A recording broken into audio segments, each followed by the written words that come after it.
Assalamualaikum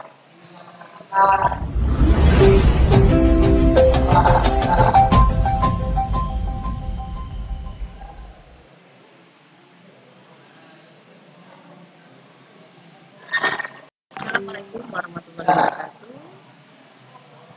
Kembali lagi dengan video pembelajaran pada pagi hari ini tentang matematika wajib kelas 12 materi peluang. Sebelum belajar peluang, kita akan mempelajari namanya kaidah pencacahan, karena kaidah pencacahan ini akan menjadi dasar untuk mempelajari teori peluang suatu kejadian. Apa sih kaidah pencacahan? Kaidah pencacahan didefinisikan sebagai suatu cara atau aturan untuk menghitung semua kemungkinan yang dapat terjadi dalam suatu percobaan tertentu. Nah, untuk peta konsep kali ini akan ada beberapa yang harus kita bahas untuk kaidah pencacahan. Yang pertama, aturan pengisian tempat. Yang kedua, aturan penjumlahan.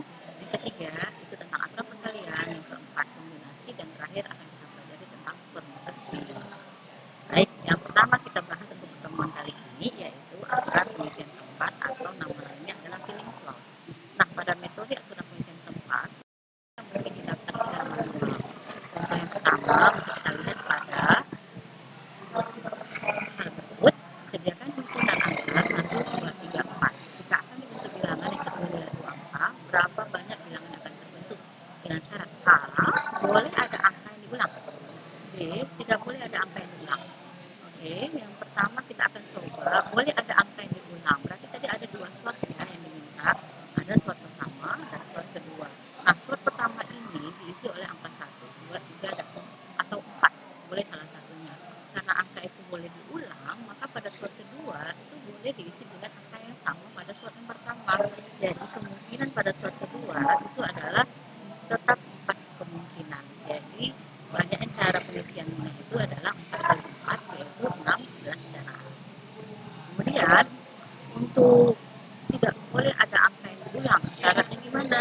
Berarti tetap ada 2 slot. Yang pertama itu diisi angka salah satu, misalnya 1, 2, 3, atau 4. Nah, kalau sudah dipakai di angka slot pertama ini 1, 2, 3, atau 4, maka di slot kedua ada angka yang nggak boleh lagi sama dengan di slot pertama. Maka tinggal berkurang 1, jadi ada 3 kemungkinan pengisiannya. Maka banyak cara untuk pengisian 2 slot ini adalah 4 kali 3 sama dengan 12. Oke, kira-kira paham? Nah, kita lanjut ya untuk contoh kedua. Contoh kedua ini misalnya berapa banyak cara untuk memilih 3 pengurus OSIS yang terdiri dari ketua, sekretaris, bendahara. Nah, terdiri dari 8 siswa. Maka dari sini kita sediakan dulu 3 slot. 3 slot ini untuk pemilihan ketua, sekretaris, dan bendahara. Nah, dari sini, dari 3 slot ini, berarti untuk slot pertama semua kandidat itu berkemungkinan masuk jadi pengurus OSIS. Berarti ada 8. Tapi kalau seandainya kandidat pertama sudah diisi di slot pertama, maka di slot kedua maka nggak akan mungkin satu jabatan itu dipegang dengan sama dengan yang pertama. Berarti ada kurang 1. Nah, berarti kalau begitu di slot ketiga juga kurang 1 karena sudah dipakai jabatannya di slot 1 dan kedua. Maka banyak kemungkinan dari pemilihan 3 pengurus OSIS ini adalah 8 kali 3 dari 6 cara. Oke, kira-kira untuk 2 contoh soal ini bisa ya kira-kira.